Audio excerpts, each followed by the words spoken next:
What's up everybody, Howi Spangler here, Tales from the Green Room. Today in this video we're going to talk about whether you need a producer or not and what to expect when you hire said producer.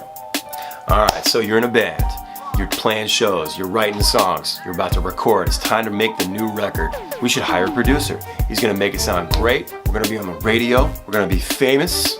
It does not work that way. Let me explain. A producer's job is to come in and make the band sound better than they did, right? Make the songs bigger and just more melodic or whatever it is that makes the song great. It's supposed to make it bigger and better, right? That's my idea of what a producer's supposed to do. You're hiring someone for their knowledge, their expertise, their ability to write a song. Maybe they get great drum sounds.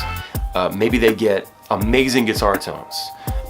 Maybe they're really good at making sure you're hitting every note as a vocalist.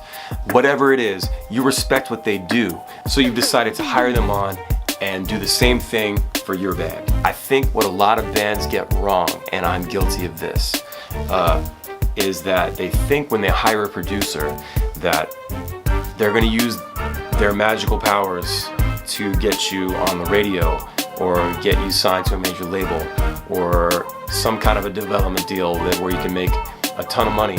All the marketing and advertising and you know, it make you explode, which was my idea. That's what I thought. I wanted to be all over SNL and on Rolling Stone and winning VMAs and all that stuff, you know. But the reality of it, it just doesn't work that way. What you should expect out of a producer is at the end of your session to get a great sounding song or a record or whatever it is you're doing. Don't think about winning awards or being on the radio or getting a deal. It's not.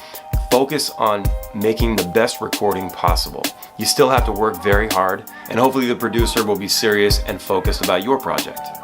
First thing, you got to decide, do you need a producer? If it's your first project, if it's your first album, EP, first song ever, I think that you should save the money on a producer. Get in a decent studio with a good engineer and somebody that knows what they're doing, and just lay it down. Lay it down the way you want to lay it down. Figure out what your sound is. Just make the best record you can make. And you should probably do that a few times before you hire a producer. But if you feel like you've put out a few records now and you'd like to see what it would be like to have someone else kind of be the fourth, fifth, or sixth member of the band and really give their input and maybe change some things around, you know, go for it. I think when choosing a producer, it's very possible to get someone that's made gold records, you know. It costs money to get these people, but you can definitely do it. Make sure that there's someone that complements your sound. If you're a punk rock band, you don't want to find someone that's mostly known for like pop or country or something like that. You may end up with some conflict there, and it's just kind of a waste of time and money. You want to find someone that has skill and experience in the genre of music that you're doing. So that's really the first thing. Second thing here, if you do decide to bring in a producer, be ready to have an open mind. Just because they've done a lot of records that you may love doesn't mean that their ideas are going to be exactly what you were thinking. It may happen that you just gel like this and there's no question, there's no conflict at all. But sometimes a producer may have an idea that may seem outlandish to you because you have a vision. You know, we're all artists, right? And we all have a vision for the songs. You have to let go in a way. You have to, if you're bringing someone in and you're paying them money, you have to let go a little bit. You have to at least consider their idea. Otherwise, you're wasting time and money. A lot of artists are stubborn. I'm one of them. I'll be the first to say it. I have a pretty solid vision most of the time of what I want my songs to sound like, and anybody else coming in and suggesting things, even band members, I get upset.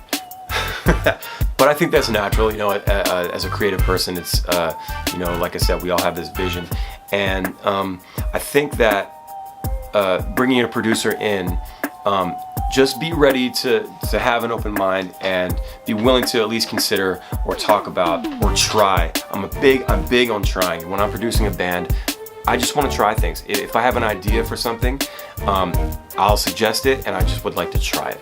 And if it doesn't work, it doesn't work. And if it does, great. That's awesome. Third, I think that the expectation going in should be, okay, we're hiring this person, we're gonna get a great sounding song, a great sounding record. That should be it. That's where your expectations stop.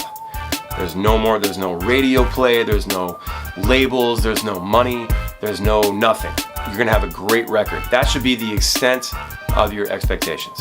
If all those other things happen, wonderful, great.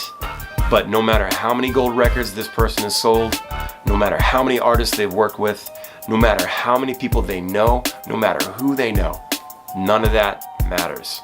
At the end of the day, that stuff is all about building relationships and has to be organic, and it's something that takes a lot longer.